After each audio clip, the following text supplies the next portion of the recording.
KGF ತಾಲೂಕಿನ ತಾಜಾ ಹಾಗೂ ಸಂಪೂರ್ಣ ಸುದ್ದಿಗಾಗಿ ಎಎಲ್ ನ್ಯೂಸ್ ಚಾನೆಲ್ ಅನ್ನು ಸಬ್ಸ್ಕ್ರೈಬ್ ಮಾಡಿಕೊಳ್ಳಿ. ಪಕ್ಕದಲ್ಲಿರುವ ಬೆಲ್ ಬಟನ್ ಅನ್ನು ಒತ್ತಲು ಮರೆಯದಿರಿ. ಇಲ್ಲಿ வந்திருக்கக்கூடிய சகோதர சகோதரிகள் அனைவருக்கும் கூட என்னுடைய பணிவான மதிய வணக்கத்தை தெரிவித்துக் கொள்கிறேன். ಸೋದರರೇ, ದೇಶದಲ್ಲಿ ಕೂಡ ಎಲ್ಲಾ ಕಡೆಯಲ್ಲಿ ಭಾರತೀಯ ಜನತಾ ಪಾರ್ಟಿ ಬಿಜೆಪಿ ಪಕ್ಕ ಜನ ಬರ್ತಾ ಇದ್ದಾರೆ. ಎಲ್ಲಾ ಕಡೆಯಲ್ಲಿ ಕೂಡ ನಾವು ನೋಡಿಕೊಂಡು ಬರ್ತಾ ಇದ್ದೀವಿ.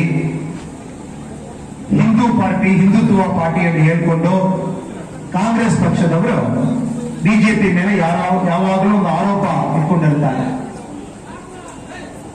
ಮಣಿಪುರದಲ್ಲಿ ಅಸೆಂಬ್ಲಿ ಎಲೆಕ್ಷನ್ ನಲ್ಲಿ 52% ಕ್ರಿಸ್ಟಿಯನ್ಸ್ ಇರುವ ಮಣಿಪುರದಲ್ಲಿ ಸಿಂಗಲ್ ಮೆಜಾರಿಟಿಯಲ್ಲಿ ಭಾರತೀಯ ಜನತಾ ಪಾರ್ಟಿ ಈ ಬಾರಿ ಗೆದ್ದು ಗವರ್ಮೆಂಟ್ ನಲ್ಲಿ ಕೂತಿದೆ. ಗೋವಾದಲ್ಲಿ 26% ಕ್ರಿಸ್ಟಿಯನ್ ಕಮ್ಯುನಿಟಿ ಇರುವ ಗೋವಾದಲ್ಲಿ ಈ ಬಾರಿ ಗೆದ್ದು ಪುನಃ ಸೆಕೆಂಡ್ ಟೈಮ್ ಭಾರತೀಯ ಜನತಾ ಪಾರ್ಟಿ ಚೀಫ್ ಮಿನಿಸ್ಟರ್ ಆಗಿ ಬಂದಿದ್ದಾರೆ.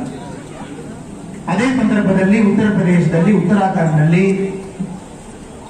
ಎಲ್ಲಾ ಜಾಗದಲ್ಲಿ ಕೂಡ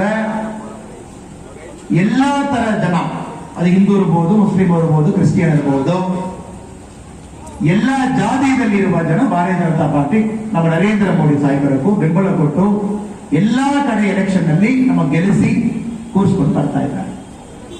ಇದು ಒಂದೇ ಒಂದು ಕಾರಣ ಮಾತ್ರ ನಾನು ಹೇಳ್ಬೇಕು. ಭಾರತೀಯ ಜನತಾ ಪಾರ್ಟಿಯಲ್ಲಿ ಇರುವ ನಾಯಕರು ಯಾರು ವೇದಿಕೆ ಮೇಲೆ ಕೂತಿದ್ದಾರೋ, ಇಲ್ಲಿರುವ ನಮ್ಮ ಸಹೋದರ ಸಹೋದರರು ಒಂದೇ ಒಂದು ಐಡಿಯಾಲಜಿನಲ್ಲಿ ಕೆಲಸ ಮಾಡ್ತಾ ಇದ್ದಾರೆ. ಆ ಐಡಿಯಾಲಜಿ ಬಹಳ ಸಿಂಪಲ್ ಐಡಿಯಾಲಜಿ. Nation first. ನಮ್ಮ ದೇಶ ಯಾವಾಗಲೂ ಕೂಡ ಪ್ರಧಾನವಾಗಿ ಫಸ್ಟ್ ಇರಬೇಕು ಎನ್ನುವ ಐಡಿಯಾಲಜಿ. Self last. ಇಲ್ಲಿರುವ ಮನುಷ್ಯ ಯಾರಿದ್ದಾರೋ ಎಲ್ಲರೂ ಕೂಡ ಲಾಸ್ಟ್ ಆಗಿ ಇರಬೇಕು ಅಂತ ಐಡಿಯಾಲಜಿ.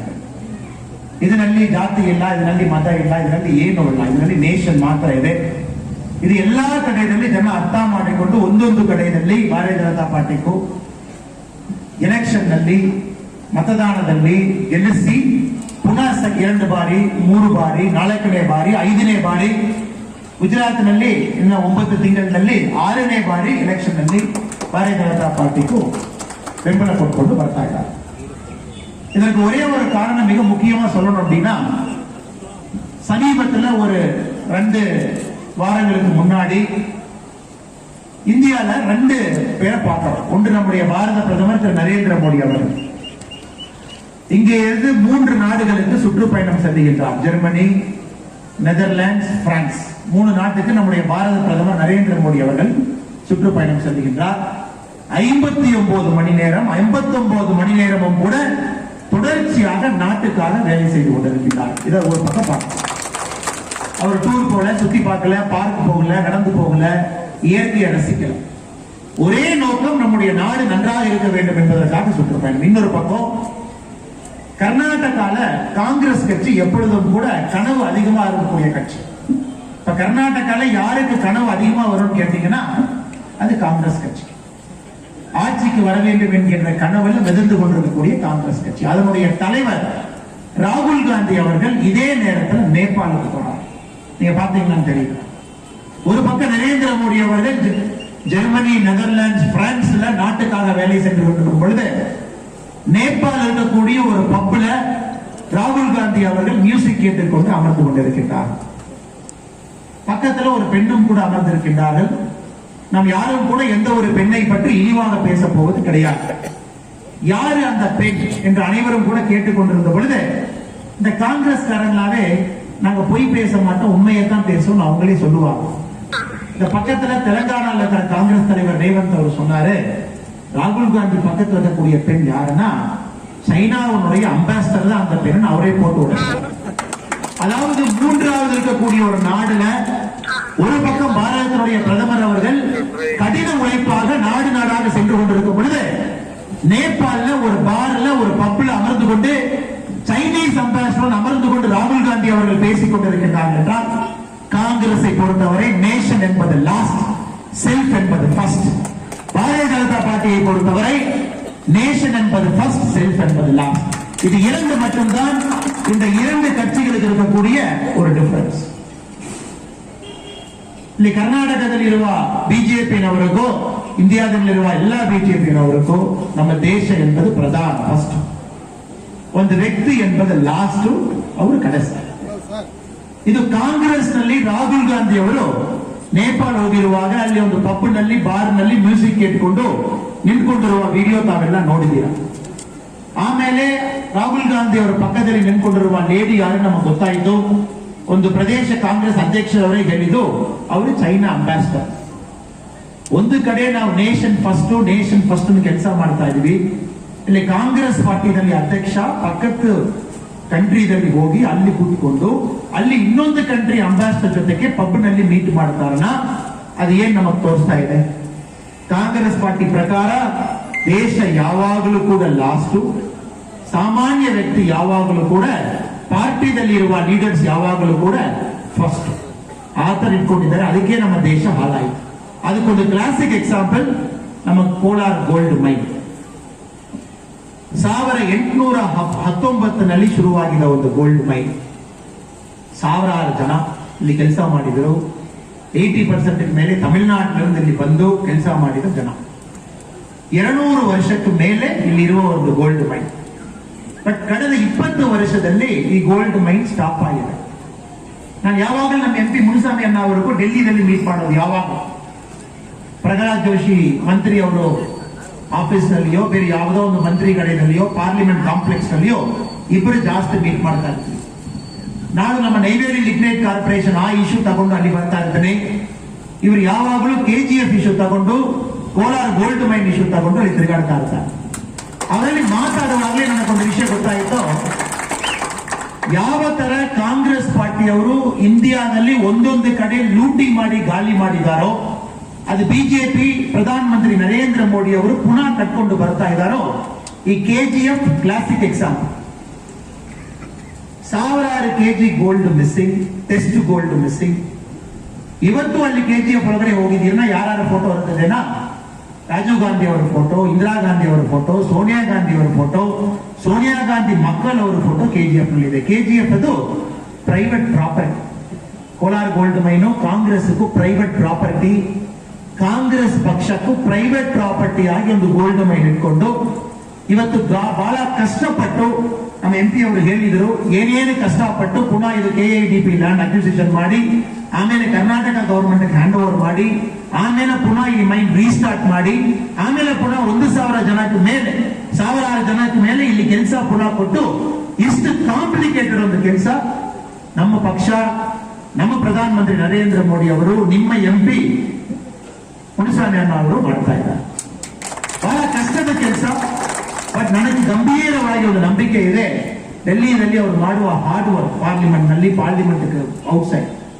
ಕೆಲವು ಕಡೆ MP ಮಾಡುವ ಕೆಲಸ ನಾವು ಒಂದು ಪೇಪರ್ ಅಲ್ಲಿ ಹೇಳಲಿಕ್ಕೆ ಆಗಲ್ಲ. ಅರ್ಧ ಕೆಲಸ ಪೇಪರ್ ಔಟ್ಸೈಡ್, ಒಂದು ಮಂತ್ರಿ ಆಫೀಸ್ ಹೋಗಿ ನಿಂತು ಅಲ್ಲಿ ಮೀಟ್ ಮಾಡಿ, ಕಾಂಪ್ಲಿಕೇಟೆಡ್ ಪ್ರಾಸೆಸ್ ಎಲ್ಲ ರಿಸಾಲ್ವ್ ಮಾಡಿ, ಆಮೇಲೆ ಗವರ್ಮೆಂಟ್ ಅಲ್ಲಿ ಮಾತಾಡಿ, ಕರ್ನಾಟಕದಲ್ಲಿ ಬ್ಯೂರೋಕ್ರಾಟ್ IAS ಆಫೀಸರ್ಸ್ ಅಲ್ಲಿ ಮಾತಾಡಿ, ಫೈಲ್ ಮೂವ್ ಮಾಡಿ, ಇರುವ ಪೆಂಡಿಂಗ್ ಇಶ್ಯೂಸ್ ಎಲ್ಲ ಕ್ಲಿಯರ್ ಮಾಡಿ, ಇದು ಸಾಧಾರಣ ಕೆಲಸ.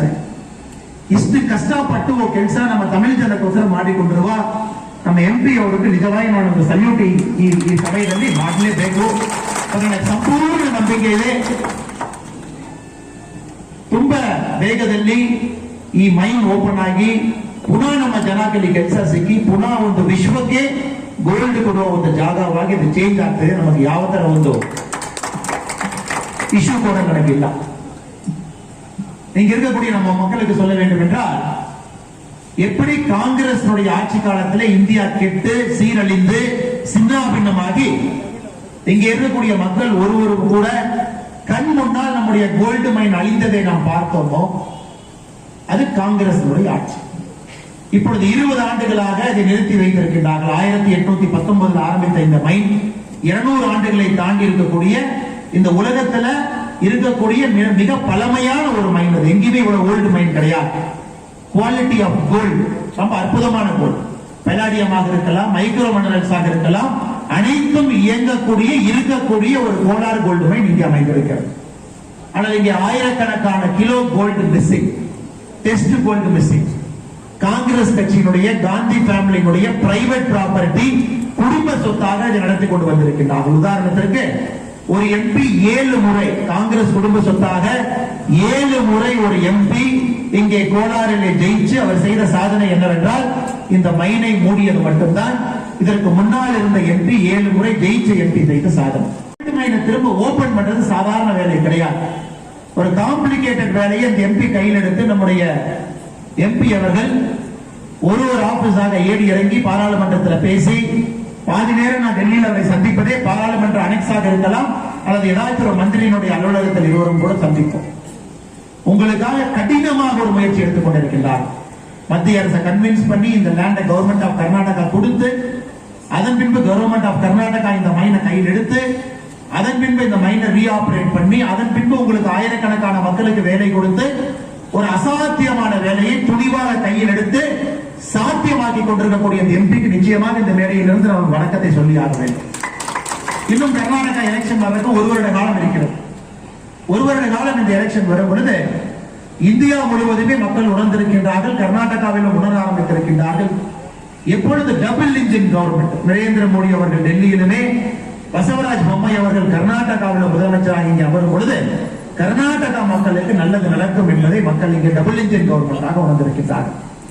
1 வருடம் கழித்து இங்கே தேர்தல் நடக்கும் பொழுது நிச்சயமாக இப்பொழுது கோலார் மாவட்டத்திலே ஒரு குறை இருக்கிறது. 8 எம்எல்ஏக்கள் இங்கே இருந்தாலும் கூட 8 எம்எல்ஏக்களும் பிஜேபியினுடைய கையில் இல்லாமல் காங்கிரசினுடைய கையில் வேறு கையில் இருக்கிறார். எம்பி இப்பொழுது பாரதிய ஜனதா பார்ட்டியில் இருக்கிறார். அதனால் வரப்போற எலெக்ஷன்ல நம்முடைய அத்தியட்சர் அவர்கள் 8க்கு 5 என்று சொன்னார்கள். 8 எம்பி 8 எம்எல்ஏ 5 வேண்டும் என்று அத்தியட்சருடைய மனசுல 8க்கு 8 வேண்டும் என்று இருக்கிறது. 8க்கு 8மே பாரதிய ஜனதா கட்சியுடைய எம்எல்ஏக்கள் இங்கே வர வேண்டும். மந்திரிகள் சென்று நம்முடைய கேபினெட்டில் அமர வேண்டும். வேகமாக இந்த வேலையை செய்ய வேண்டும். மாநில அரசு இந்த நிலத்தை கையகப்படுத்த வேண்டும். அதன் மூலமாக இந்த கோல்டு மைன் திரும்ப ஆரம்பித்து உலகம் முழுவதுமே பரிசுத்தமான சுத்தமான தங்கத்தை கொடுக்க வேண்டும் என்பது இங்க இருக்கக்கூடிய அனைத்து மக்களுடைய எதிர்பார்ப்பு. நானும் கூட இந்த எம்பி அவர்கள் செய்யக்கூடிய வேலையில உங்களுக்காக இணைந்து இந்த வேலையை துரிதப்படுத்துவதற்கு முயற்சி எடுக்கின்றேன் என்கிற ஒரு உத்தரவாதத்தை இந்த மேடையில் இருந்து உங்களுக்கு அளிக்கின்றேன். இவ்வளவு தமிழ்நாட்டை சார்ந்த மக்கள் இங்கே இருக்கும் பொழுது உங்களுக்கு திரும்ப அந்த வாழ்வாதாரத்தை கொடுக்க வேண்டியது எங்களுடைய கடமை. அதற்காக இந்த எம்பியுடன் இணைந்து எவ்வளவு வேகமாக இந்த ப்ராசஸை கிளியர் பண்ணி இதை ஆரம்பிக்க முடியுமோ அதற்காக நான் இதை செய்கின்றேன் என்கின்ற உத்தரவாதத்தையும் இங்கே கொடுக்கின்றேன். உங்களுக்கு தெரியும், உலகத்தில் எல்லாருமே முடியாது என்று சொன்னார். உதாரணத்திற்கு டெட்டனஸ் வந்த பொழுது டெட்டனஸ் உலகத்தில் எல்லாத்துக்குமே வேக்சின் ஃபர்ஸ்ட் வந்துருச்சு. இந்தியாவுக்கு 27 ஆண்டுகள் கழித்து வேக்சின் வந்துச்சு. 27 ஆண்டுகள் இந்தியா 3ஆம் தர நாடாக, ஒரு ஏழை நாடாக, இந்தியாவிற்கு வேக்சின் தேவையில்லை என்று மேலை நாடுகள் நம்ம கொடுக்கல. டெட்டனஸ் நோய் வந்து 27 ஆண்டுகள் கழித்து இந்தியாவுக்கு வேக்சின். காலில் பாத்தீங்கன்னா இந்த யானை கால் என்று சொல்லுவாங்க, என்செலிபிட்டிஸ், அந்த நோய்க்கு இந்தியாவுக்கு 100 ஆண்டுகள் கழித்து வேக்சின் இப்பதான் வந்துகிட்டு இருக்கு. நம்ம நிறைய இடத்துல நம்முடைய மக்களை பார்க்கலாம், யானைக்கால் நோய் இருக்கக்கூடிய மக்கள் கால் வந்து பெரிதாக எல்லா இடத்துல இருக்கிறத பார்க்கிறோம். 100 ஆண்டுகள் கழித்து வேக்சின் வந்திருக்கு. ஆனா இன்னைக்கு உலகத்திற்கே வேக்சின் கொடுக்கக்கூடிய நாடாக இந்தியா மாறி இருக்கிறது. 190 கோடி டோஸ் இந்தியாவிலே உற்பத்தியான 6 vaccine, made in India, manufactured in India, made by India, made for world. இந்தியாவிலே உற்பத்தி செய்து இந்தியாவிலே தயாரித்து உலகத்திற்காக நம்முடைய வேக்சின் உற்பத்தி பண்ணிருக்கோம். அது கோவேக்சின், கோவிஷீல்டு ஆரம்பித்து இப்ப 6வது நேசல் வேக்சின் வரை இந்தியா முன்னேறி இருக்கிறது. நம்முடைய சயின்டிஸ்ட் நமக்காக கண்டுபிடித்து உலகம் முழுவதும் கொடுத்துக் கொண்டிருக்கின்றோம். எப்படி மாறி இருக்குன்னு பாருங்க. 30 ஆண்டுகளுக்கு முன்பு உலகத்தை நோக்கி எதிர்பார்த்து காத்திருந்தோம். இப்பொழுது நரேந்திர மோடி அவர்கள் பாரத பிரதமராக வந்த பின்பு 8 ஆண்டுகள்ல உலகம் இந்தியாவை பார்த்து காத்துக் கொண்டிருக்கிறது. அடுத்த வேக்சின் எப்போது வருகிறது? குறிப்பாக இந்த பிரிட்டிஷ் அரசு, பிரிட்டிஷ் ராணி, பிரிட்டிஷ் ஈஸ்ட் இந்தியா கம்பெனி இந்தியாவை 350 வருஷம் அடிமையாக வைத்திருந்தார். இந்தியாவை பஞ்சத்தில் வைத்திருந்தார். The Great Famine of Bengal, பெங்காலிலே பஞ்சம் இருந்த பொழுது லட்சக்கணக்கான மக்கள் ஈஸ்ட் இந்தியா கம்பெனியும் பிரிட்டிஷ் அரசும் இந்திய மக்கள் சாக வேண்டும் என்பதற்காக பஞ்சத்திலே நம்மை கொண்டு முடிந்தார். 350 வருஷம் கழிச்சு நமக்கு சுதந்திரம் கிடைச்சிருக்கு. ஆனா இன்னைக்கு இங்கிலாந்தினுடைய பிரதம மந்திரி போரிஸ் ஜான்சன் இந்தியா வந்து 10 10 நாட்களுக்கு முன்பு பாரத பிரதமரை சந்தித்து பிரசிலே பேசும்பொழுது என்ன சொன்னார்னா, இன்னைக்கு நான் உயிரோடு இருக்கின்றேன் என்றால் அதற்கு காரணம் இந்தியா. நானும் 2 கோவிஷீல்டை போட்டிருக்கின்றேன். இங்கிலாந்தினுடைய பிரதம மந்திரி போரிஸ் ஜான்சன் அவர்களுக்கு இன்று கோவிஷீல்டு வேக்சின் கொடுத்து அவரை காப்பாற்றி இருக்கின்றோம். ஆனா 350 ஆண்டுகளுக்கு முன்பு அவர்கள் நமக்கு செய்திருக்கக்கூடிய கொடூரத்தையும் அநியாயத்தையும் நாம் மறந்திருந்தாலும் கூட உலகத்தையே காக்கக்கூடிய பணியை நாம் செய்யும். எனக்கு இந்தியாவுடைய வீட்டு உற்பத்தி என்பது உலகத்தில் கோதுமை என்பது கோதி highest production India. Latin America 1979 காலகட்டத்தில் நேரு அவர்கள் முடிந்து, இந்திரா காந்தி அவர்கள் முடிந்து, ஜனதா பார்ட்டி வரும் பொழுது நம்ம கிட்ட கோதுமை இல்லை. அமெரிக்காட்ட பிச்சை எடுத்து IL-76 மூலமாக, கப்பல் மூலமாக இந்த அரசியல்வாதிகள் கொண்டு வந்தார்.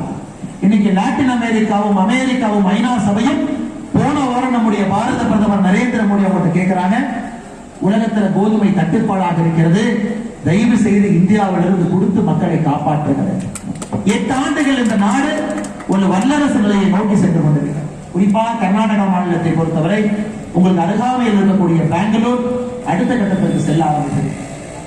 Vehicle, battery operated vehicle, start up அனைத்தும் கூட அந்த பெங்களூர்ல இருந்து இந்த பக்கம் கோலாருக்குள்ளே வரும் பொழுது, அந்த பக்கம் ராமநாதபுரம் போகும் பொழுது விவசாயம் என்பது இந்த பகுதியில செழித்துக் கொண்டிருக்கிறது.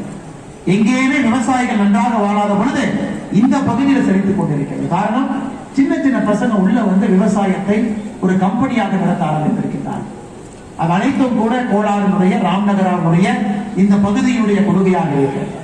அதனால் நீங்கள் நம்பிக்கை கொள்ள வேண்டும், இந்த நாடு அடுத்த கட்டம் செல்வதற்கு தயாராகிவிட்டது.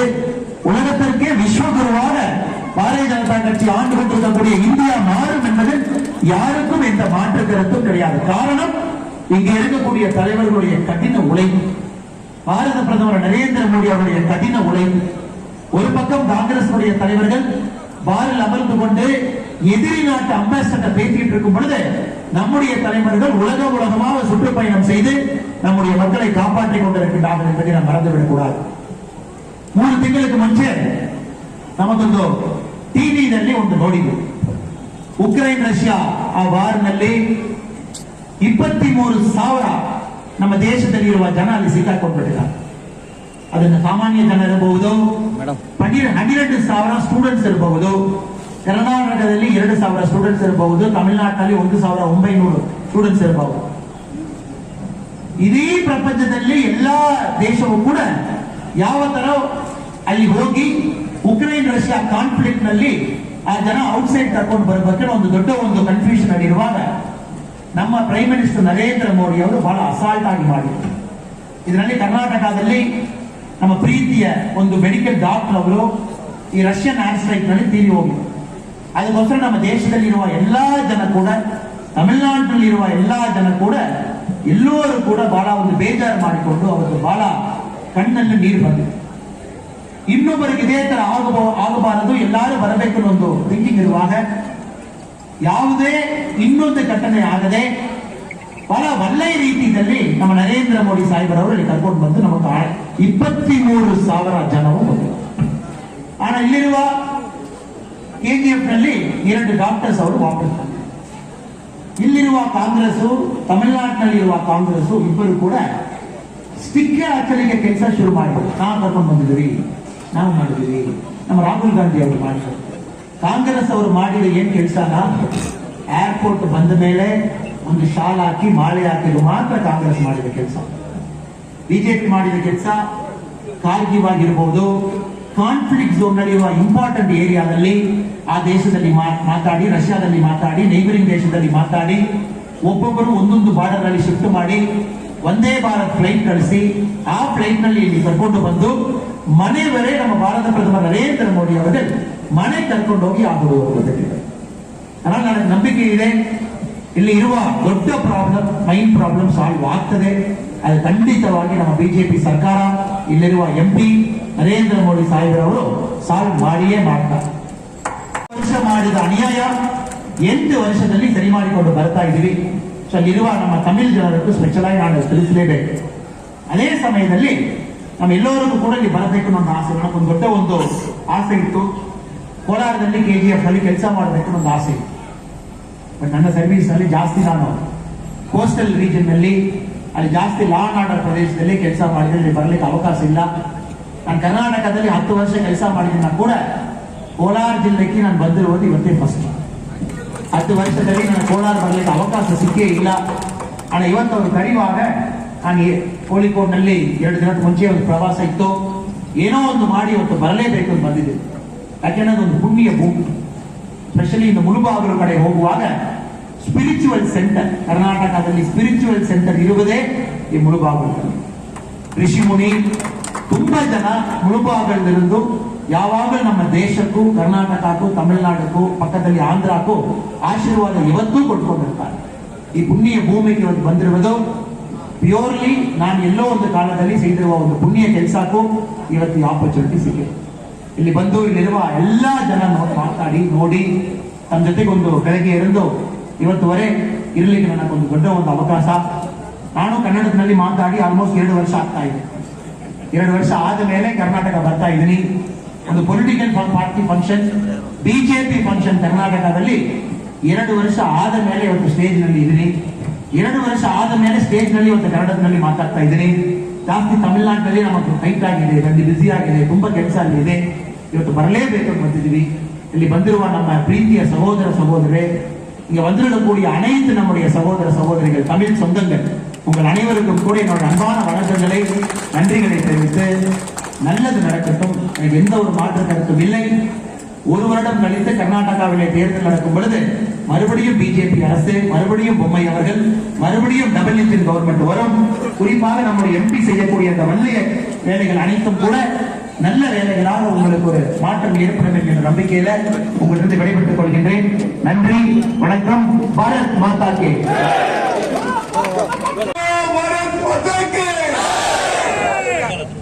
ನರೇಂದ್ರ ಮೋದಿಜಿ ಅವರಿಗೆ, ಭಾರತೀಯ ಜನತಾ ಪಾರ್ಟಿಗೆ, ಅಣ್ಣಾಮಲೈಜಿ ಅವರಿಗೆ, ಕೆಜಿಎಫ್ ನಗರದಲ್ಲಿ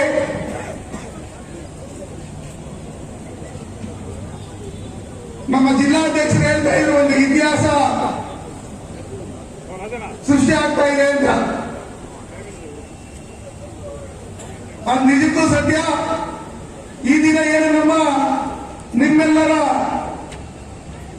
ಪೊಲೀಸ್ ಅಧಿಕಾರಿಯಾಗಿ ಈ ಕರ್ನಾಟಕದಲ್ಲಿ ಉತ್ತಮ ಸೇವೆಯನ್ನು ಮಾಡಿ ನಂತರ ಜನಸೇವೆ ಮಾಡಬೇಕು, ದೇಶ ಸೇವೆ ಇನ್ನೂ ಹೆಚ್ಚಿಗೆ ಮಾಡಬೇಕು, ನಾನು ಕೆಲಸ ಮಾಡಬೇಕು ಅಂತ ಹೇಳಿ ಅವರು ಏನು ಎಸ್.ಪಿ ಆಗಿದ್ರು, ಪೊಲೀಸ್ ವರಿಷ್ಠಾಧಿಕಾರಿ, ಅದಕ್ಕೆ ರಿಸೈನ್ ಕೊಟ್ಟು ಭಾರತೀಯ ಜನತಾ ಪಾರ್ಟಿಯನ್ನು ಸೇರ್ಪಡೆಗೊಂಡು ಇವತ್ತು ತಮಿಳುನಾಡಿನ ಭಾರತೀಯ ಜನತಾ ಪಾರ್ಟಿ ಅಧ್ಯಕ್ಷರಾದಂತ ಅಣ್ಣಾಮಲೈ ಸಾಹೇಬರು ಬಂದಿದ್ದಾರೆ. ನಾವೆಲ್ಲ ಕೆಜಿಎಫ್ ಜನತೆ ಜೋರಾಗಿ ಚಪ್ಪಾಳೆ ಹೊಡೆಯಬೇಕು.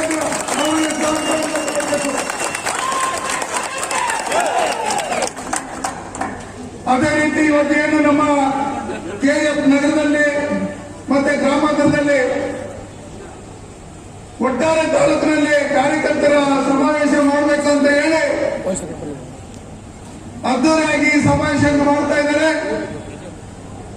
ಈ ಕಾರ್ಯಕ್ರಮಕ್ಕೆ ಆಗಮಿಸಿರ್ತಕ್ಕಂಥ ನಮ್ಮ ಜಿಲ್ಲಾಧ್ಯಕ್ಷರಾದಂತಹ ಡಾಕ್ಟರ್ ವೇಣುಗೋಪಾಲ್ ಅವರೇ,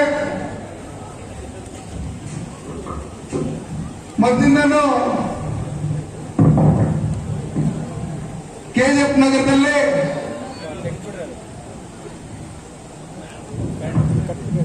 ಒಂದು ಸಮಾವೇಶ ಮಾಡಬೇಕು, ರಾಜ್ಯ ಮಟ್ಟದ ಮತ್ತು ರಾಷ್ಟ್ರ ಮಟ್ಟದ ಮುಖಂಡರನ್ನ ಕರೆದು ಕೇಂದ್ರ ಸರ್ಕಾರದ ಮತ್ತೆ ರಾಜ್ಯ ಸರ್ಕಾರದ ಸಾಧನೆಗಳು ಮತ್ತೆ ಕಾಂಗ್ರೆಸ್ ಸರ್ಕಾರದಲ್ಲಿದ್ದಂತ ಲೋಪಗಳು ಈ ಕೆಜಿಎಫ್ ತಾಲೂಕಿಗೆ ಆದಂತ ಏನು ಅನ್ಯಾಯ ಇದೆ, ಈ ಕಾಂಗ್ರೆಸ್ ಮಾಡಿರ್ತಕ್ಕಂಥ ಇದರೆಲ್ಲರ ಕುರಿತು ಮಾತಾಡಬೇಕು ಅಂತ ಹೇಳಿ ಹಲವಾರು ತಿಂಗಳಿಂದ ವರ್ಷಗಳಿಂದ ಕಾಯ್ತಾ ಇದ್ದೆ. ಇದಕ್ಕೆಲ್ಲ ಕಾರಣ 60 ವರ್ಷ ಈ ದೇಶನ ಮತ್ತೆ ಈ ರಾಜ್ಯನಾಗಿರ್ತಕ್ಕಂಥ ಕಾಂಗ್ರೆಸ್ ಸರ್ಕಾರನೇ ಕಾರಣ. ನಿಮಗೆಲ್ಲ ಗೊತ್ತು, ಹಿಂದೆ 7 ಬಾರಿ ಸಂಸದರಾಗಿ ಇಡೀ ವಿಶ್ವಕ್ಕೆ ಏನು ಚಿನ್ನ ಕೊಡ್ತಾ ಇದ್ದಂತ ನಾಡು, ಈ ಜಿಲ್ಲೆ, ಈ ತಾಲೂಕು, ಇಲ್ಲಿರ್ತಕ್ಕಂಥ ಚಿನ್ನದ ಗಣಿಯನ್ನು ಮುಚ್ಚಬೇಕಂದ್ರೆ ಕಾಂಗ್ರೆಸ್ ಅವರ ಪಿತೂರು ಏನಿತ್ತು, ಚಿನ್ನದ ಗಣಿ ನಡೀತಾ ಇರ್ಬೇಕಂದ್ರೆ ಎಷ್ಟು ಚಿನ್ನ ಲೂಟಿ ಹೊಡೆದ್ರು. ಇಲ್ಲಿದ್ದಂತ ಜನಗಳಿಗೆ ಇವತ್ತು ಏನು ಮೈನಿಂಗ್ ಏರಿಯಾದಲ್ಲಿ ಮನೆಗಳು ಕಟ್ಟಲಿರ್ತಕ್ಕಂಥ ಇವತ್ತು ಆಸ್ಪತ್ರೆಗಳನ್ನ ಕೊಟ್ಟಿಲ್ಲ. ಅವ್ರು ಹೋರಾಟ ಮಾತ್ರ ಬೇಕಾಗಿದ್ದವನ ನಿಮ್ಮೆಲ್ಲರ ಸೇವೆ ಅವರ ಅವಶ್ಯಕತೆ ಇರಲಿಲ್ಲ. ಇವತ್ತು ಭಾರತೀಯ ಜನತಾ ಪಾರ್ಟಿ ಕೇಂದ್ರದಲ್ಲಿ ಅಧಿಕಾರಕ್ಕೆ ಬಂದಿದ್ದಾದ್ಮೇಲೆ ಇವತ್ತೇನು 12,600 ಎಕರೆ ಲ್ಯಾಂಡ್ ಇದೆ ಈ ಬಿಜೆಪಿ ಇದರಲ್ಲಿ 3,150 ಎಕರೆ ನೋಟಿಫಿಕೇಶನ್ ಮಾಡಿ ನಮ್ಮ ಜನ ಏನು ದಿನ ಬೆಂಗಳೂರು ಕೆಲಸಕ್ಕೆ ಹೋಗ್ತಾ ಇದ್ರೆ 15,000 ಜನ ಅವರೆಲ್ಲರೂ ಇಲ್ಲೇ ಕೆಲಸ ಮಾಡಬೇಕು ಅಂತೇಳಿ ರಾಜ್ಯ ಸರ್ಕಾರ ಮತ್ತೆ ಕೇಂದ್ರ ಸರ್ಕಾರ ಆದೇಶ ಮಾಡಿದೆ. ಅದ್ರ ಜೊತೆಯಲ್ಲಿ ಈ 12,600 ಎಕರೆಯಲ್ಲಿ ಉಳಿದಂತ ಜಮೀನ ರಾಜ್ಯ ಸರ್ಕಾರಕ್ಕೆ ಒಪ್ಪಿಸಿ ಏನು ಅಟ್ಟಿ ಚಿನ್ನದ ಗಣಿಯನ್ನ ಮಾಡಿದರೆ ಅದೇ ರೀತಿಯಲ್ಲೇ ಇಲ್ಲಿ ನಮ್ಮ ಚಿನ್ನದ ಗಣಿಯನ್ನ ಮತ್ತೆ ಪುನರಾರಂಭಿಸಬೇಕು ಅಂತ ಹೇಳಿ ಕೇಂದ್ರ ಸರ್ಕಾರ ಮತ್ತೆ ರಾಜ್ಯ ಸರ್ಕಾರ ತೀರ್ಮಾನ ಮಾಡಿದೆ. ಬರೋ ತಿಂಗಳಲ್ಲಿ ಮುಖ್ಯಮಂತ್ರಿಗಳ ಜೊತೆಯಲ್ಲಿ ನಮ್ಮ ಗಣಿ ಸಚಿವರು ಮೀಟಿಂಗ್ ಅನ್ನ ಮಾಡಿ ಈ ಕೆಜೆ ಭಾಗದಲ್ಲಿ ಏನು ಕೈಗಾರಿಕೆಗಳ ಅಭಿವೃದ್ಧಿ ಆಗ್ಬೇಕಂತ ಹೇಳಿ ನಮ್ಮ ಕೇಂದ್ರ ಸರ್ಕಾರ ಬಂದಿದ್ದಾಗ ಚೆನ್ನೈ ಎಕ್ಸ್ಪ್ರೆಸ್ ಕಾರಿಡಾರ್ ಏನು ಕೆಲಸ ನಡೀತಾ ಇದೆ ಮತ್ತೆ ಇವತ್ತೇನು ಅಮೃತ ಯೋಜನೆಯಲ್ಲಿ ಕೆಜಿಎಫ್ ಡೆವಲಪ್ಮೆಂಟ್ಗೋಸ್ಕರ ಸುಮಾರು 106 ಕೋಟಿ ಹಣವನ್ನು ಕೊಟ್ಟಿರ್ತಕ್ಕಂಥ ಭಾರತೀಯ ಜನತಾ ಪಾರ್ಟಿ ಸರ್ಕಾರ. ಇವತ್ತು ಕರೋನಾ ಸಂದರ್ಭದಲ್ಲಿ ಸ್ಥಳೀಯ ಶಾಸಕರು ಎಲ್ಲಿದ್ರು ಅಂತ ಹೇಳಿ ನಮ್ಮ ಮಾಧ್ಯಮದ ಮಿತ್ರರಿಗೆ ಎಲ್ಲರಿಗೂ ಗೊತ್ತು. ಒಂದು ದಿನಾನೂ ಬಂದು ಜನಗಳ ಪರವಾಗಿ ಇಲ್ಲಿ ಕೆಲಸ ಮಾಡಿಲ್ಲ. ಅವ್ರು ಏನಿದೆ ಡಿಸಿಸಿ ಬ್ಯಾಂಕ್ ಇಂದ ಬಂದು ಏನು ಕೇಂದ್ರ ಸರ್ಕಾರದ ಹಣ ಇದೆ, ನಬಾರ್ಡಿಂದ ಹಣ ಬರುತ್ತೆ, ಅದನ್ನ ನಮ್ಮ ಮನೆಯಿಂದ ಕೊಡ್ತಾ ಇದ್ದೀನಿ ಅನ್ನೋ ರೀತಿಯಲ್ಲಿ ಎಲ್ಲರಿಗೂ ಅವರು ಸೆಡಗಿಂಗ್ ಕೊಡ್ಬೇಕು, ಅವ್ರ ನೋಟುಗಳ ಕಂತೆ ಎತ್ತಿ ಸೆಡಗಲ್ ಹಾಕ್ಬೇಕು, ಮತ್ತೆ ಹಣ ಪ್ರಮಾಣ ಮಾಡಬೇಕು. ನಿಮ್ ತಂದೆನೇ 27 ವರ್ಷ ಈ ಜಿಲ್ಲೆಗೆ ಏನು ಮಾಡಕ್ಕಾಗಿಲ್ಲ ಅಮ್ಮ, ಇನ್ನು ನೀವೇನ್ ಮಾಡ್ತೀರಿ ಅಂತ ಹೇಳಿ ನಮ್ಮ ತಾಲೂಕಿನ ಜನ ಎಲ್ಲ ನೋಡಿದ್ದಾರೆ. ಎಲ್ಲ ನೋಡಿ ಬರುವಂತ ಚುನಾವಣೆಗಳಲ್ಲಿ ನಮ್ಮ ಪಕ್ಷದ ಅಭ್ಯರ್ಥಿಗಳು ಯಾರೇ ಹೈಕಮಾಂಡ್ ತೀರ್ಮಾನ ಮಾಡಿದ್ರೇನು ಅವ್ರನ್ನ ಗೆಲ್ಸ್ಕೊಳ್ಳೋದ್ರ ಮುಖಾಂತರ ಕರ್ನಾಟಕ ರಾಜ್ಯದಲ್ಲಿ ಮತ್ತೆ ಭಾರತೀಯ ಜನತಾ ಪಾರ್ಟಿ ಸರ್ಕಾರ ಬರಬೇಕು ಅಂತ ಹೇಳಿ ಇವತ್ತೇನು ಕೆಜಿಎಫ್ ತಾಲೂಕಿನ ಜನ ತೀರ್ಮಾನ ಮಾಡಿದರೆ ನಿಮ್ಗೆಲ್ಲರೂ ನೀವೇನು ಆಲೋಚನೆ ಮಾಡಿದ್ರೆ ಅದು ಒಳ್ಳೇದಾಗುತ್ತೆ. ಇವತ್ತು ನಮ್ಮಲ್ಲಿ ಅವ್ರ ತಂದೆ ಕಾಲದಿಂದಲೂ ರೈಲ್ವೆ ಮಿನಿಸ್ಟರ್ ಅದನ್ನು ಮಾಡಕ್ಕಾಗಿರ್ತಕ್ಕಂಥ ಕೆಲಸಗಳು ರೈಲ್ವೆ ಇಲಾಖೆಯಲ್ಲಿ ನಮ್ಮ ಕೇಂದ್ರ ಸರ್ಕಾರ ಮಾಡಿ ನೋಡಿಸ್ತಾ ಇದೆ. ನಮ್ಮ ಕೆಜಿಎಫ್ ಇಂದ ಯಾರ್ಯಾರು ದಿನ ಬೆಂಗಳೂರಿಗೆ ಹೋಗ್ತಾ ಇದ್ರು ಅವ್ರಿಗೆ ಟ್ರೈನ್ಗಳು ಅವ್ಯವಸ್ಥೆ ಆಗಿತ್ತು, ಅದನ್ನೆಲ್ಲ ಹೇಳಿದಾಗ ಪ್ರತಿಯೊಂದು ಟ್ರೈನ್ ವ್ಯವಸ್ಥೆಯನ್ನು ನಾವು ಮಾಡಿಕೊಟ್ಟಿದ್ದೀವಿ. ಇವತ್ತು ಕೆಜಿಎಫ್ ಭಾಗದಲ್ಲಿ ಚಿನ್ನದ ಗಣಿ ಇತ್ತು ಅಂತ ಇತಿಹಾಸ ಹೇಳ್ತಾ ಇದ್ರು. ಅದನ್ನ ನಾವು ಕೇಂದ್ರ ಸರ್ಕಾರದಲ್ಲಿ ಮಾತಾಡಿ ಒಂದು ಮೈನಿಂಗ್ ರಿಸರ್ಚ್ ಸೆಂಟರ್ ಅನ್ನು ಮಾಡಬೇಕು, ಮತ್ತೆ ಮ್ಯೂಸಿಯಂ ಅನ್ನು ಮಾಡಬೇಕು ಅಂತ ಹೇಳಿ ಇವತ್ತು ಕೇಂದ್ರ ಸರ್ಕಾರದಲ್ಲಿ ಮನವಿ ಮಾಡ್ಕೊಂಡಿದ್ದೀರಿ. ಈಗ ಅದರಂತೆ ಬಂದು ಬರೋ ತಿಂಗಳೇನು ಮುಖ್ಯಮಂತ್ರಿಗಳ ಹತ್ರ ಮಾತಾಡ್ತಾರೆ ಅದನ್ನು ಒಪ್ಪಿಗೆ ಕೊಟ್ಟು ಇಲ್ಲಿ ಚಿನ್ನದ ಗಣಿ ಇತ್ತು ಅಂತ ಹೇಳಿದಾಗ ಇಲ್ಲಿ ಟೂರಿಸಂ ಸ್ಪಾಟ್ ಆಗುತ್ತೆ, ಬರಂತ ಹೋದಂತ ಜನ ಜಾಸ್ತಿ ಆಗ್ತಾರೆ, ಕೈಗಾರಿಕೆಗಳು ಹೆಚ್ಚಾಗೋದ್ರಿಂದ ನಮ್ ಜನ ಎಲ್ಲ ಬೆಂಗಳೂರಿಗೆ ಹೋದಂತವ್ರು ತಪ್ಪುತ್ತೆ ಅಂತ ಹೇಳಿ ನಿಮ್ಗೆಲ್ಲರಿಗೂ ಗೊತ್ತಿರ್ತಕ್ಕಂಥ ವಿಷಯಗಳು ಬಂದರೆ ಇವತ್ತು ಅಣ್ಣಾಮಲೈ ಸಾರ್ ಅವರು ಬಂದಾಗ ಈ ಭಾಗದಲ್ಲಿ ನೀವು ನೀಡಿದಂತ ಭವ್ಯ ಸ್ವಾಗತವನ್ನು ನೋಡಿ ಅವರು ಹೇಳ್ತಾ ಇದ್ರು, ಈ ಭಾಗದಲ್ಲಿ ದೇಶ ಪ್ರೇಮಿಗಳು ಜಾಸ್ತಿ ಇದ್ದಾರೆ, ನಾವು ಓಟ್ಗೋಸ್ಕರ ರಾಜಕಾರಣ ಮಾಡಲ್ಲ, ನಾವು ದೇಶದ ಪರವಾಗಿ ಸನ್ಮಾನ್ಯ ನರೇಂದ್ರ ಮೋದಿಜಿಯವರು ಮಾಡ್ತಾ ಇರ್ತಕ್ಕಂಥ ಅಭಿವೃದ್ಧಿ ಕೆಲಸಗಳನ್ನು ನೋಡಿ ಈ ಜನ ಯುವಕರು ಎಲ್ಲ ತಾವಾಗೆ ಬರ್ತಾ ಇದ್ದಾರೆ ಅಂತೇಳಿ ಅಣ್ಣಾಮಲೈ ಸಾಹೇಬ್ ಹೇಳ್ತಾ ಇದ್ರು. ಹೌದು, ನಾವು ನಿಜಕ್ಕೂ ಈ ಬ್ರಿಟಿಷ್ ವ್ಯವಸ್ಥೆಯಲ್ಲಿ ಏನು ಡಿವೈಡೆಡ್ ರೂಲ್ ಪಾಲಿಸಿ ಇತ್ತು ಅದನ್ನ ನಾವು ಮಾಡಿಲ್ಲ. ನಾವು ಯಾರ್ಯಾರು ಈ ದೇಶದಲ್ಲಿ ಈ ದೇಶ ಪ್ರೇಮಿಗಳಿದ್ದಾರೋ, ಈ ಭಾರತ ಮಾತೆಗೆ ಬೆಲೆ ಕೊಡುತ್ತವರು ಇದ್ದಾರೋ, ಎಲ್ಲಾ ಜಾತಿ ಧರ್ಮದವ್ರನ್ನ, ಹಿಂದೂ ಇರ್ಬೋದು, ಕ್ರಿಶ್ಚಿಯನ್ಸ್ ಇರ್ಬೋದು, ಮುಸ್ಲಿಮ್ಸ್ ಇರ್ಬೋದು, ಅವ್ರನ್ನೆಲ್ಲ ನಾವು ಹೃದಯದಿಂದ ನಾವು ಗೌರವಿಸ್ತೀವಿ. ಯಾರ್ಯಾರು ಈ ದೇಶದಲ್ಲಿದ್ದು ಪಾಕಿಸ್ತಾನದಲ್ಲಿ ಏಜೆಂಟ್ಗಳಂತೆ ನಡೆದಂತಾರೋ ಅವ್ರಿಗೆ ನಾವು 5 ಪೈಸೆನ ರೆಸ್ಪೆಕ್ಟ್ ಕೊಡಲ್ಲ. ಅವ್ರನ್ನ ಈ ದೇಶದಿಂದ ಬಿಟ್ಟು ಹೊರಗಡೆ ಹೋಗಿ ಅಂತ ಹೇಳ್ತೀವಿ ನಾವು. ಅದಕ್ಕೋಸ್ಕರ ಬಂದರೆ ಇವತ್ತು ನಾವು ಸುಮಾರು ನಿಮ್ಮ ಹತ್ರ 1 ಅವರ್ ಮಾತಾಡಬೇಕಂತಿದ್ದೆ ನಾನು. ಅಣ್ಣಾಮಲೈ ಸಾಹೇಬರು 1:30ಗೆ ಅವರು ಫ್ಲೈಟ್ ಹೋಗ್ಬೇಕಾಗಿರೋದ್ರಿಂದ 5:30 6 ಗಂಟೆಗೆ ಚೆನ್ನೈಯಲ್ಲಿ ಅವರ ಕಾರ್ಯಕ್ರಮ ಇರೋದ್ರಿಂದ ಅಣ್ಣಾಮಲೈ ಸಾಹೇಬರು ಇವತ್ತು ಹೋಗಿ ತಮಿಳುನಾಡಲ್ಲಿ ಯಾವ ತರ ಕೆಲಸ ಮಾಡ್ತಾ ಇದ್ದಾರೆ, ಅಲ್ಲಿ ಏನು ಹಿಂದೆ ಇದ್ದಂತ ಕರುಣಾನಿಧಿ ಇರ್ಬೋದು, ಅವ್ರ ಮಗ ಸ್ಟಾಲಿನ್ ಇರ್ಬೋದು, ಹಿಂದೆ ಇದ್ದಂತ ಸರ್ಕಾರಗಳು ಯಾವ ರೀತಿ ತಮಿಳುನಾಡಲ್ಲಿ ಇರ್ತಕ್ಕಂಥ ಜನತೆಗೆ ಯಾವುದೇ ರೀತಿಯಾದಂತಹ ಮೂಲಸೌಕರ್ಯಗಳನ್ನ ಮಾಡದೆ ಯಾವ ರೀತಿ ಜನಗಳಿಗೆ ಅದು ಇದು ಗಿಫ್ಟ್ ಕೊಡೋದ್ರ ಮುಖಾಂತರ ಸೋಂಬೇರಿಗಳನ್ನಾಗಿ ಮಾಡಿ ಇವತ್ತು ಅಲ್ಲಿ ಜನರಿಗೆ ಆಶ್ರಯ ಇರ್ತಕ್ಕಂಥ ಮಾಡಿದರೆ, ಅಲ್ಲಿ ಹೋಗಿ ನಮ್ಮ ಅಣ್ಣಾಮಲೈ ಸಾಹೇಬರು ಅವ್ರ ಸಿಂಗಮ್ ಅಂತಾನೆ ಇಡೀ ತಮಿಳುನಾಡಲ್ಲಿ ಕರೀತಾರೆ ಅವ್ರನ್ನ.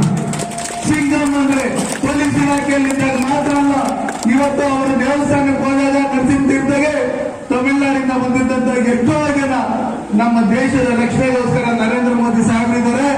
ತಮಿಳುನಾಡಿಗೆ ನೀವು ನಮ್ಮ ಧರ್ಮ ಮತ್ತೆ ನಮ್ಮ ಜನನ ರಕ್ಷಣೆ ಮಾಡೋದಕ್ಕೋಸ್ಕರ ನೀವು ಬಂದಿದ್ದೀರಿ ಅಂತ ಹೇಳಿ ಎಲ್ಲ ಅಲ್ಲಿ ಅವರಿಗೆ ಪ್ರಶಂಸೆ ಮಾಡ್ತಾ ಇದ್ರು ಬಂದರೆ, ನಮ್ಮಲ್ಲಿ ಈ ಭಾಗದಲ್ಲಿರ್ತಕ್ಕಂಥ ಎಲ್ಲ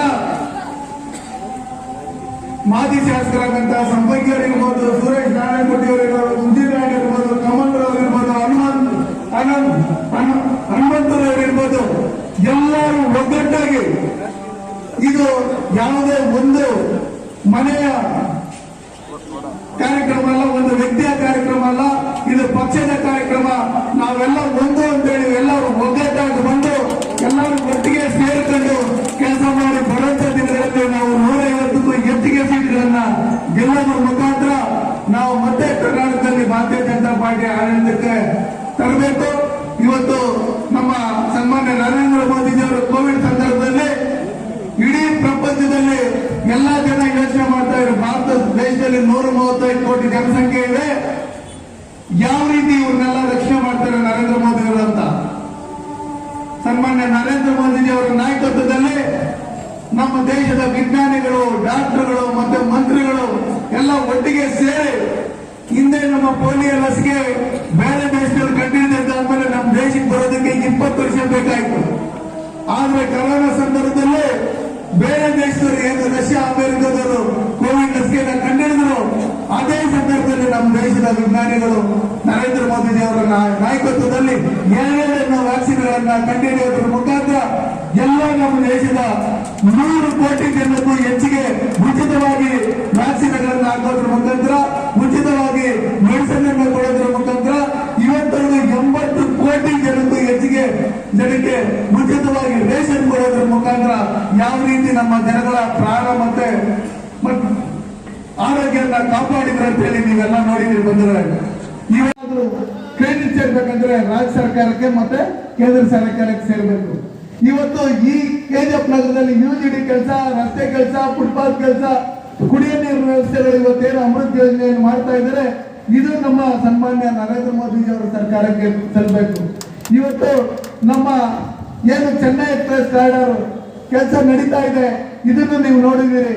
ಇದನ್ನೆಲ್ಲ ಡೆವಲಪ್ಮೆಂಟ್ ಮಾಡ್ತಾ ಇರ್ತಕ್ಕಂಥ ಕೆಜಿಎಫ್ ಜನತೆಗೆ ಇಲ್ಲೇ ಕೆಲಸ ಸಿಗ್ಬೇಕು ಅಂತ ಹೇಳಿ ಅದಕ್ಕೋಸ್ಕರ ಬಂದ್ರೆ ಇವತ್ತು 14ನೇ ಹಣಕಾಸು ಇರ್ಬೋದು, 15ನೇ ಹಣಕಾಸು ಇರ್ಬೋದು, ನಗರಸಭೆಯಲ್ಲಿ ಬೇಕಾದಷ್ಟು ಹಣಗಳನ್ನ ಕೊಟ್ಟು ಎಲ್ಲಾ ವಾರ್ಡ್ಗಳನ್ನ, ಎಲ್ಲಾ ಏರಿಯಾಗಳನ್ನ ಡೆವಲಪ್ಮೆಂಟ್ ಮಾಡೋದಕ್ಕೆ ಪಂಚಾಯತ್ಗಳಲ್ಲಿ ಹಿಂದೆ 10 ಲಕ್ಷ 15 ಲಕ್ಷ ಹಣ ಕೊಡ್ತಾ ಇದ್ರು, ಇವತ್ತು 50 ಲಕ್ಷ 1 ಕೋಟಿ ಹಣ ಕೊಟ್ಟು ನರೇಗಾದಲ್ಲಿ ಇವತ್ತೇನು ಪ್ರತಿಯೊಂದು ಗ್ರಾಮಗಳಲ್ಲೂ ಕೆಲಸಗಳನ್ನ ಮಾಡ್ತಾ ಇದ್ದಾರೆ. ಕಾಂಕ್ರೀಟ್ ರಸ್ತೆ ಇರ್ಬೋದು, ಡ್ರೈನೇಜ್ ಇರ್ಬೋದು, ಈ ಎಲ್ಲಾ ಕೆಲಸಗಳನ್ನು ಕೇಂದ್ರ ಸರ್ಕಾರ ಕೊಟ್ಟಿರ್ತಕ್ಕಂಥ ಅನುದಾನದಲ್ಲಿ. ನಾನು ಒಂದೇ ಒಂದು ಮಾತು ಕೇಳಕ್ಕೆ ಇಷ್ಟಪಡ್ತೀನಿ, ರೂಪಮ್ಮ, ನೀವು ಶಾಸಕರಾಗಿದ್ದಾದ್ಮೇಲೆ ಈ ಕೆಜಿಎಫ್ ತಾಲೂಕಿಗೆ ಏನೇನು ಹಣ ತಂದಿದ್ದೀರಿ? ಸಿದ್ದರಾಮಯ್ಯನವರು ಮುಖ್ಯಮಂತ್ರಿಗಳಾಗಿದ್ದಾಗಲಿ, ನಿಮ್ ತಂದೆ ಕೇಂದ್ರದಲ್ಲಿ ಇದ್ದಾಗಲಾಗ್ಲಿ ನನಗೆ ಒಂದೇ ಒಂದು ಅಂಕಿಅಂಶಗಳ ಸಮೇತ ಕೊಡಬೇಕು ಅಂತ ಹೇಳಿ ನಿಮ್ಮನ್ನ ಕೇಳಕ್ಕೆ ಇಷ್ಟಪಡ್ತೀನಿ. ಮುಂದಿನ ದಿನಗಳಲ್ಲಿ ನಾವೇನೇನು ಪಂಚಾಯಿತಿ ಪ್ರಧಾನ ಮಂತ್ರಿ ಗ್ರಾಮ ಸಡಕ್ ಯೋಜನೆ ಇರ್ಬೋದು, ಸುಮಾರು ನಮ್ಮ MP ಕಾನ್ಸ್ಟಿಟ್ಯೂನ್ಸಿಯಲ್ಲಿ 150 ಕಿಲೋಮೀಟರ್ ಹೆಚ್ಚಿಗೆ ನಾವು ಡಾಂಬರೀಕರಣದ ಕೆಲಸಗಳನ್ನ ಮಾಡಿದ್ದೀರಿ.